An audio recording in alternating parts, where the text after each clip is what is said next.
भारत आणि पाकिस्तान या दोन देशांमध्ये संघर्ष वाढलेला आहे। युद्धजन्य परिस्थिती निर्माण झाल्यासारखी स्थिती सध्या आहे। दोन देशांमध्ये तणाव वाढलेले आहेत, परंतु घाबरून जाण्यासारखं काही नाही। ही मॉक ड्रिल आहे की आपलं जे संरक्षण दल जे आहे, तिन्ही दल जे आहेत ते सक्षम आहेत, खूप स्ट्रॉंग आहेत आणि प्रतिकार करून त्यांचं उद्ध्वस्त लावतात, जे काही उद्ध्वस्त करतात। परंतु काही अशी सिच्युएशन येऊ शकते कधीतरी, तशी येणार नाही ह्याची मी शाश्वती बाळगतो। परंतु जर काय असं झालं चुकून, तर सामान्य नागरिकांनी किंवा आपले अधिकारी कर्मचारी आहेत त्यांनी आपला जीव कसा वाचवावा ह्याच्या संदर्भात एखादी हवाई हल्ला झालाच समजा, किंवा बॉम्ब पडले किंवा मिसाईल आलं, त्यावेळेस अशी परिस्थिती निर्माण होते की काय करावं आणि काय करू नये। ह्याच्यासाठी आम्ही एक सिनेरिओ तयार केलेला आहे की जेणेकरून लोकांना, अधिकारी कर्मचाऱ्यांना, नागरिकांना हे माहीत व्हावं की अशी परिस्थिती निर्माण झाल्यास आपण काय करावं। जर हवाई हल्ला झाला तर आपण ज्या टॉवरमध्ये किंवा इमारतीमध्ये राहत असाल त्या ठिकाणून आपण कशा पद्धतीने लिफ्टचा वापर न करता स्टेअरकेसनी ग्राउंड लेवलला यायचं किंवा बेसमेंटमध्ये यायचं आहे, आणि बाहेर आपल्याला शक्य असेल तर ज्या काही भिंती असतात, कंपाऊंड असतं, छोट्या इमारत भिंती असतात, त्याच्या आडोश्याला आपण आश्रय घ्यायचा आहे किंवा ओपन स्पेसमध्ये यायचं आणि ते ओपन स्पेसमध्ये पालथं झोपून कशा पद्धतीने झोपून आपलं जीव वाचवायचं की आपलं संरक्षण करायचं त्याचं प्रात्यक्षिक आपण दाखवणार आहोत। कृपया सगळ्यांना विनंती आहे, नागरिकांना, अधिकारी कर्मचाऱ्यांना आणि सर्व विभागातील अधिकारी कर्मचारी यांना विनंती करतो की हा एक ऑपरेशन अभ्यास या अंतर्गत एक मॉक ड्रिल आयोजित करण्यात आलेली आहे। फक्त लोकांना माहिती व्हावं, नागरिकांना माहिती व्हावं ह्याच्या अनुषंगाने हे कार्यक्रम वेगवेगळ्या ठिकाणी गेल्या 4 दिवसापासून आम्ही सातत्याने वेगवेगळ्या विभागामध्ये हे मॉक ड्रिल कंडक्ट करतोय। त्यामध्ये civil defence, home guards, TDRF Thane, fire brigade स्थानिक, आरोग्य विभाग, महापालिका, महसूल विभाग आणि इतर विभाग, NGOज ह्यांच्या मार्फत त्यांच्या सहभागातून असे आम्ही वेगवेगळ्या ठिकाणी असे कार्यक्रम आयोजित करत आहोत। पोलीस दल अशा शासकीय यंत्रणेच्या सहभागातून लोकांमध्ये जनजागृती व्हावी, नागरिकांमध्ये जनजागृती व्हावी ह्याच्यासाठी हा कार्यक्रम आयोजित करण्यात आलेला आहे। त्याच्यासाठी आम्ही इथे असा हवाई हल्ला झाला ह्याचे एक प्रात्यक्षिक सादर करणार आहोत। विद्युत प्रवाह आहे किंवा लाईट आहे तो बाहेर जाता कामा नये, परंतु हा MSEB किंवा जे इलेक्ट्रिक सप्लाय डिपार्टमेंट आहे त्यांनी ते पूर्ण बंद करू नये। आपापल्या घरामध्ये नागरिकांनी तो आपल्या ह्यानी स्विच बंद करावा आणि आपल्या घरातलं लाईट बाहेर जाऊ नये। परंतु MSEB किंवा जे इलेक्ट्रिक सप्लायच्या कंपन्या आहेत त्यांनी तो power supply direct power cut करू नये। फक्त स्ट्रीट लाईट जे असतात ते जे संबंधित जे डिपार्टमेंट असतील ते स्ट्रीट लाईट बंद करतील। परंतु ब्लॅकआउट करताना आपण स्वतःच्या नागरिकांची एक जबाबदारी आहे की आपल्या घरातील प्रकाश जो आहे किंवा लाईट जो आहे तो बाहेर जाऊ नये खिडकीमधून किंवा दरवाजातून। तर त्याच्यासाठी लगेचच ते स्विच बंद करायचे आहेत, लाईट बंद करायचे आहेत आणि कर्टन्स लावून घ्यायचे आहेत। आणि आपण सुरक्षितसाठी मी जसं सांगितलं, वर असाल तुम्ही तर खाली यायचं ग्राउंड लेवलला। आणि असताना ही अशी सिच्युएशन निर्माण झालीच समजा तर ज्या काही एजन्सीज आहेत, संबंधित एजन्सी ज्या आहेत, जसं पोलीस डिपार्टमेंट आहे, आरोग्य डिपार्टमेंट आहे, महसूल डिपार्टमेंट आहे, आयुक्तालय आहे, महानगरपालिका आयुक्तालय आहे किंवा सिव्हिल डिफेन्स आहे, हे पोहोचण्यासाठी काही मिनिटं लागतात किंवा काही थोडासा उशीर होतो। तत्पूर्वी आमचे जे व्हॉलेंटियर असतात संबंधित त्या ठिकाणी कामं सुरू करतात। घटनेची तीव्रता वाढू नये ह्याच्यासाठी आमचे वॉर्डन्स काम करत असतात आणि त्यांना फर्स्ट एड किंवा त्यांचं रेस्क्यू आणि त्यांना हॉस्पिटलाइज करणं किंवा त्यांना सुरक्षित शेल्टरपर्यंत पोहोचवणं हे काम करण्याचं आमचं जे नागरी संरक्षण दलाचे वॉर्डन्स असतात। वेगवेगळ्या भागामध्ये आता आमच्याकडे 7 सायरन इन्स्टॉल केलेले आहेत नागरी संरक्षण दलाने। सिव्हिल डिफेन्स जे डिपार्टमेंट आहे ते आमच्या कल्याण इथे ऑफिस आहे, तहसीलदार कंपाऊंडच्या पाठीमागेच फुले चौकामध्ये। त्याच्या अंतर्गत आम्ही अगोदर 23 सायरन होते, परंतु नादुरुस्त झाल्या किंवा बिल्डिंग ज्या बिल्डिंगवर इन्स्टॉल केलं होतं त्या बिल्डिंगच्या दुरुस्तीसाठी किंवा दुसऱ्या कारणासाठी किंवा ते सायरन खराब झाले त्याच्यामुळे आम्ही काय केलं की ते सायरन काढून घेतलेले आहेत। परंतु आता 7 ठिकाणी आमच्या वेगवेगळ्या ठिकाणी सायरन बसवलेले आहेत आणि आमचं 35 सायरन आता इन्स्टॉल करायचे, तात्काळ इन्स्टॉल करण्यासाठी आम्ही गव्हर्नमेंटला प्रस्ताव पाठवलेला आणि काही दिवसाचं ते इन्स्टॉल होणार आहेत. आपल्या भागामध्ये सुद्धा ते सायरन इन्स्टॉल होतील, लागले जातील आणि धोक्याचा संदेश त्या सायरनद्वारे होईल. कारण सामान्य कॉमन पब्लिकला एवढ्या प्रत्येकाला तो मेसेज धोक्याचा जो आहे सायरनद्वारे दिला जातो. जर इमर्जन्सी आली किंवा असा धोक्याचा संदेश आला त्यावेळेस काय केलं जातं की ते सायरन वाजवले जातात, ते 2 मिनिटं वाजवले जातात. परंतु जसं मी तुम्हाला सांगितलं झिगझॅग पद्धतीने, परंतु आता काय केलं ही नॉर्मल सिच्युएशनमध्ये त्याची रोज टेस्टिंग केली जाते. रोज संध्याकाळी 4 वाजता साधारणतः 20 सेकंद तो एकाच आवाजामध्ये वाजेल, तो चालू राहावा, तो कार्यरत राहावा. ह्याचाच उद्देश आहे की इमर्जन्सी काळामध्ये तो सायरन बंद पडू नये, काही टेक्निकल प्रॉब्लेम निर्माण होऊ नयेत. तसे झाले असतील त्याची दुरुस्ती व्हावी, ह्याच्यासाठी त्याची टेस्टिंग होते. त्याच्यामुळे सगळ्यांना मी विनंती करतो की कोणी घाबरून जाण्यासारखं कारण नाही. आणि ज्यावेळेस जर इमर्जन्सी आली किंवा धोक्याचा संदेश आपल्याला रेड अलर्ट मिळाला तर त्यावेळेस तो सायरन जो आहे कमी जास्त आवाजामध्ये 2 मिनिटं वाजणार आहे. त्यावेळेस तुम्हाला समजायचं आहे की आता आपल्याकडे काहीतरी धोका आहे किंवा इमर्जन्सी येते. त्याच्यासाठी रात्रीची वेळ असेल तर तुम्ही ब्लॅकआउट करायचं आहे आणि आपण खाली यायचं आहे.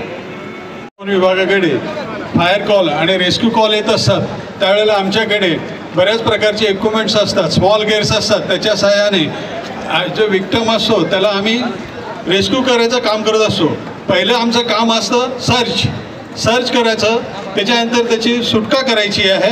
अशा प्रकारे आमचं काम चालतं आणि त्यासाठी आम्ही आमच्या अग्निशमन विभागाचे इक्विपमेंट्स आणून ठेवलेले आहेत. त्याच्यामध्ये victim location camera, thermal camera, त्याच्यानंतर cutter, hydraulic cutter, spider cutter अशा प्रकारचे साधन सामग्री अग्निशमन विभागाकडे आहेत.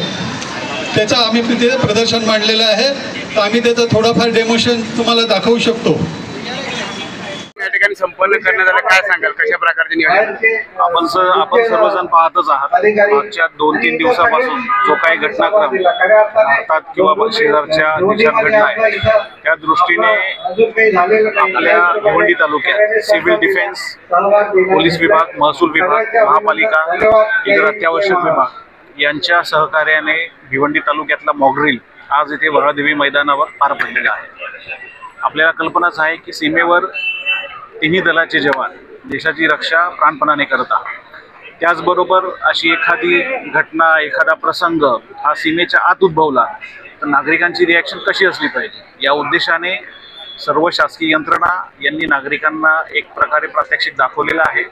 ह्या प्रात्यक्षिकाचा बहुतांश नागरिकांनी लाभ घेतलेला आहे आणि अशी जर घटना उद्भवलीच तर कसा रिस्पॉन्स असावा, कुठल्या प्रकारे प्रशासनाच्या नागरिकांकडून अपेक्षा आहेत, त्याचबरोबर स्वसंरक्षणार्थ नागरिकांनी काय काय स्टेप घेतल्या पाहिजे याची माहिती आज या मॉकड्रिलद्वारे देण्यात आलेली आहे. या मतदारसंघाचे आमदार, सिव्हिल डिफेन्सचे सर्व अधिकारी, इतर सर्व वेगवेगळ्या विभागांचे अधिकारी, जवान आणि नागरिक हो, युद्धाच्या प्रसंगी जी काही मॉकड्रिल घ्यायची होती हवाई हमल्याच्या अनुषंगानं आणि इतर अनुषंगिक बाबीचं अत्यंत उत्तम प्रात्यक्षिक आपण बघितलेलं आहे. आपले जवान छातीचा कोट करून अतिशय धैर्याने सीमेवर लढत आहेत. शासकीय अधिकारी आणि इतर विभागातील सर्व कर्मचारी त्यांचे कर्तव्य बजावत आहेत. अशा वेळेला नागरिकांनी अतिशय धैर्याने पुढे जाणं आवश्यक आहे आणि आपण सर्व त्याला पुढे जात आहोत. पोलीस विभागाच्या वतीनं मी आपल्या सर्वांना एकच विनंती करेल की या प्रसंगी लष्कर जे कर्तव्य करत आहेत आणि त्यांच्या मदतीला बाकी इतर शासकीय यंत्रणा ज्या आपलं कर्तव्य बजावत आहेत त्याला आपला हातभार सामान्य जनतेने लावावा. या लष्करावर, देशावर आणि सगळ्या प्रशासनावर विश्वास ठेवावा. कुठल्याही अफवांना बळी पडू नये. विशेष करून आजकाल युद्ध फक्त सीमेवर लढलं जात नाही, ते माध्यमांवर मध्ये पण लढलं जातं आहे. तर चुकीचे समज, चुकीचे मेसेजेस जे येतात ते कुठली खात्री न करता इतरांना पाठवू नये. त्यातनं कुठलंही आपलं समाजाचं सौहार्द बिघडणार नाही याची काळजी घ्यायची आणि आपल्या देशाचा, आपल्या नागरिकांचा, आपल्या जवानांचा उत्साह वाढेल या पद्धतीने आपलं वर्तन ठेवावं. यात आपला विजय नक्कीच होईल. जय हिंद. जो पेहलगामचा हल्ला झालेला त्याच्याबद्दल भारताच्या सैनिकांनी त्याचं प्रत्युत्तर म्हणून जो आजपासून आता 2 दिवस झाले आहेत ते 3रा दिवस आहे, त्याचं प्रत्युत्तर द्यायला एकदम जोरदार द्यायला तयार केलं आणि ते सगळ्यांच्या मनात आहे का हे देणे गरजेचंच होतं. कारण का आपण 50-70 वर्षापासून हेच सहन करतो आहे का रोज येतो, कोण ना कोण मारून जातो आणि आपण गप्प बसतो, आपल्या घरात बसून आपण फक्त चर्चा करतो. त्याचं काहीतरी उत्तर द्यायला गरजेचं होतं. पण आज त्याचं उत्तर दिलं आपल्या सैनिक बॉर्डरवर, त्याचं एकदम जोरदारपणे उत्तर देतात आणि त्याच्यामध्ये आज बाकीच्या ठिकाणी कुठले कृत्य घडू नये म्हणून हा एक कार्यक्रम हे आयोजित केला आहे. कारण का पुढे काय होणार आहे अजून आम्हाला माहिती नाही, का इथल्या कोणालाच माहिती नाही. पण आपण वेळोवेळी आपण फक्त घरी बसून त्याची चर्चा करतो, एक सहानुभूती देतो का नाही असं व्हायला नव्हतं पाहिजे. पण खरोखर सगळ्यांना जे देशप्रेम आहे तर त्यांनी प्रत्येक वेळी असं काय घडलं तर आपण काय करू शकतो, फक्त नुसतं बोलून नाही चालणार. आपण आपल्या देशासाठी आपण काय करू शकतो त्यासाठी आपण तयार राहिलं पाहिजे. आपल्या काहीतरी एकदम आपल्यामध्ये काय गुण असतील, डॉक्टर असतील, वेगवेगळे असतील, तर त्यांनी एक आपल्या कलेक्टर साहेबांकडे का DCP साहेबांकडे का प्रांतांत साहेबांकडे यांच्याकडे आपली नोंदणी करून घ्यायला पाहिजे. कारण का त्याच्यामुळे कधी गरज लागली, कारण का आपल्याला सगळ्यांची गरज आहे. कारण का सरांनी सांगितलं आता देश तिकडे मजबूतीने लढतोय आणि आपल्याला विश्वास आहे का आपल्यापुढे कोण टिकू शकणार नाही. फक्त आपण एक आपली प्रामाणिकता म्हणून आपण एवढ्या वर्ष कधी त्याचं उत्तर नाही दिलं. पण आज त्यांनी जे कृत्य केलं आहे त्याच्यामुळे सगळा पूर्ण देश चिडलेला आहे आणि त्याचं उत्तर देणं गरजेचंच होतं म्हणून आज उत्तर द्यायचं. पण आतली परिस्थिती खराब नाही व्हायला पाहिजे त्यासाठी आपण सगळ्यांनी म्हणजे आपण बोलतो, आपण वारंवार काय ना काय चालूच असते देशात, सगळीकडे कुठे ना कुठे काय ना काय छोट्या छोट्या गोष्टी होत असतील. पण ह्या काळात अशी कुठलीच गोष्ट व्हायला नाही पाहिजे का त्याच्यामुळे आपल्या देशामध्ये आपलीच भांडणं होत राहतील. म्हणून आपण छोट्या छोट्या गोष्टी कोणी पोस्ट करते, कोणी सोशल मीडियाला काय टाकते, तर हे आता सरांनी सांगितलं त्याच्यामुळे काहीच घडलं नाही पाहिजे. कारण का आज आपल्याला एक आहे का आपण हिंदू, मुस्लिम, शीख, इसाई आपण सगळे एकत्र आहे हे आपल्याला दाखवण्याचं हे आज वेळ आहे आणि आपण प्रत्येक वेळा दाखवतो. आणि असं काहीच नाही, फक्त आपण एक छोट्या काय एका कारणामुळे दुसऱ्याला दोष देतो. पण आपली सगळी एकता आज आपण बघतो, सगळीकडे एकता आहे, सगळे खुश आहेत. कारण का आज आपण रात्रभर न्यूज बघत असतो, आपला सैनिक काय करतो, आपल्या सैनिकला काय त्रास झाला हे आपलं सगळं एक चिंता पडलेली असते. तर ती चिंता तिकडे ते बॉर्डरवर करतील आणि बॉर्डरवर विजय होतील हा मला आपल्या सगळ्यांना एक विश्वास आहे. पण बॉर्डरच्या आतमध्ये काहीच घडलं तर आता आपल्या सगळ्या शासकीय अधिकाऱ्यांनी आपल्याला सांगितलं आहे कसं राहायचं आहे, कसं करायचं आहे. पण त्यांना त्याच्याकडे लक्ष देऊन द्या. कुठे दुसरं काय झालं का तिकडे आपण गोंगाट करून गर्दी करून आत्ता कुठला आहे मोर्चा काय हे काढत बसायचं नाही. ते आहे आपल्याला वेळ आपले 50 वर्ष 100 वर्ष राहतील. पण आज आपल्याला कुठलं काम आहे याच्याकडे लक्ष द्यावं. आणि पत्रकार बंधूंना पण सांगतो अशा काही गोष्टी असतील तर आपण पण त्याकडे दुर्लक्ष करावं. आपलं एक ध्येय काय आहे तर सैनिकांच्याबद्दल आपल्याला हे आपल्या देशाबद्दल आहे त्याच्याकडे लक्ष द्या. कारण का या छोट्या गोष्टी कोणी काय केलं याच्याकडे आपण पण त्या गोष्टी असतील का त्याच्यामुळे एक आपल्या समाजात वाद निर्माण होईल. अशा गोष्टी आपण पण नका टाकू. कारण का त्यामुळे का आपल्याला प्रशासनाला हे म्हणजे हे हेडेक आहे आणि दुसरं हेडेक तुम्ही करून तुम्हाला दुसरीकडे लक्ष विभावण्याचा प्रयत्न करतील काही लोक पण असतील पण अशी. पण त्यामुळे आपण सगळेजण एकत्र येऊन आत्ता जे सीमेवर युद्ध चालू आहे त्या युद्धामध्ये आपण जिंकू आणि एकत्र असलो तर आपल्याला कुठलाही देश आपल्यासमोर येणार नाही एवढी आपल्या सगळ्यांना एक माहिती आहे. आणि परत एकदा एक सांगतो का आपण फक्त सहानुभूती न दाखवता आपल्याला रोडवर कसं काय घडलं तर आपल्याला रोडवर उतरायला लागेल. नाही तर आपण वरून बोलतो अरे ते असं व्हायला नव्हतं पाहिजे, नाही पण तिकडे तो झाला आहे तर तिकडे जाऊ शकतो आणि आपण त्याला काहीतरी मदत एक पाणी तरी पाजू शकतो. अशी तरी मदत करायची आपली इच्छा असेल तर एक नावं देऊन ठेवा. मला बोलतो गरजेचं आहे. कारण का आपले युवा चिकार आहेत. कारण का आजपर्यंत आपण बघतो कधी काय घडलं तर सगळे युवा येतात आणि तिकडे ते म्हणतो ना एक कुठली बिल्डिंग पडली तरी त्या बिल्डिंगला फक्त सगळेजण जे आतमध्ये फसलेले असतात तेच काढतात. म्हणजे पोलीस डिपार्टमेंट उठलं वाटलं तर लेट आलं असेल पण तिथूनची युवा ते बाहेर निघतात. कारण का सगळीकडे एवढे पोलिस पोचू शकत नाही, प्रशासन एवढं पोचू शकत नाही. आपल्या युवांनी तयार राहावं. कधी आपत्ती आली तर आपण सगळे एकत्र राहू. एवढंच बोलतो. धन्यवाद. भारत माता की जय. भारत माता की जय. मैं Vijay Yadav, deputy controller of civil defence, Nai Mumbai समूह ठाणे। केंद्र शासन के निर्देश के अनुसार और माननीय संचालक महाराष्ट्र राज्य प्रभात कुमार IPS तथा डिस्ट्रिक्ट के अपने कंट्रोलर तथा नियंत्रक नागरिक संरक्षण इनके प्रयास से, इनके मार्गदर्शन आदेश के अनुसार थाना डिस्ट्रिक्ट में जो मॉक ड्रिल आयोजित किया गया है, वैसे देखा जाए तो महाराष्ट्र में 8 जिले हैं, 8 जिलों में एक साथ ये मॉक ड्रिल हो रहा है। केंद्र शासन के गाइडलाइंस थे कि भारत के 800 जिलों में से 244 जिलों में ये मॉक ड्रिल एक साथ करना है 7 मई को।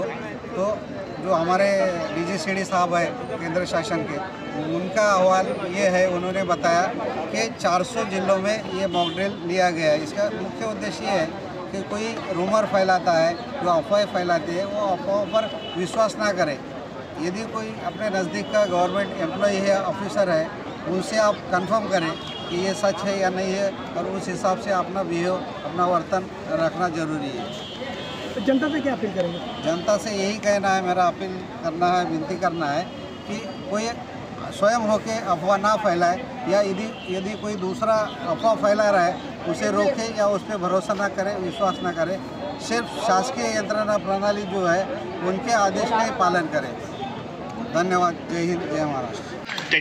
त्याच्यामध्ये काही विक्टीम आतमध्ये अडकलेले असतात, तर छोटंसं एक ड्रिल मशीन त्यावेळेस याचा उपयोग केला जातो, थर्मल इमेजिंग कॅमेरा। हे वेगवेगळ्या प्रकारचे ॲक्स एकच याच्यामध्ये आम्हाला तोडफोड करायची असेल काही, तर त्याच्यासाठी याला वेगवेगळ्या प्रकारचे हँडल्स, हे फक्त किट चेंज करून आम्ही हे करू शकतो। ते किट आहे, त्यानंतर त्या पद्धतीचं हे आहे लाईट, तिथे आम्ही हे करतो। त्याच्यामध्ये आहे हायड्रोलिक छोट्या पद्धतीने हे असतं, त्याच्यामध्ये हे वेगवेगळ्या प्रकारचे आम्ही हे वापरून होल करणं किंवा काही वस्तू तोडणं, त्यासाठी याचा या पद्धतीने हे ठोकून याचा वापर करतो। त्याच्यानंतर हे आहे ज्यावेळेस होते त्यावेळेस आतमध्ये काही माणसं अडकलेले असतात, तर होल करून आम्ही त्यामधून या प्रकारचा हे कॅमेरा जो आहे तो आतमध्ये टाकून लोकेशन काय आहे त्याचं हे चेक करतो। त्याच्यानंतर यालाच हे कनेक्ट आहे, हे अंडर वॉटर कॅमेरा आहे, तर तो पाण्यामध्ये काही कॅज्युअल्टी असेल तर त्याच्यासाठी म्हणून हा अंडर वॉटर कॅमेरा आम्ही यूज करतो। आणि मॅन्युअल बोल्ट इलेक्ट्रिक लोड करत मशीन, त्यावेळेस हेवी पण हे असतं, मोठ्या गोष्टी बिल्डिंगचं हे असतं, रॉड मोठा असेल किंवा स्लॅब मोठा पडलेला असेल किंवा हे, तर त्यासाठी हे हायड्रोलिक कटर्स आहेत, त्याचं त्या पद्धतीचे आहे। त्याच्यानंतर हे बॅटरी ऑपरेटर स्प्रेडर आणि कटर, म्हणजे कधी कधी आम्हाला जागा करायची असेल तर स्प्रेडर आणि कट करायचं असेल तर कटर, दोन्ही याचा वापर करतो। त्याच्यानंतर हे आहे मिनी हायड्रोलिक कटर।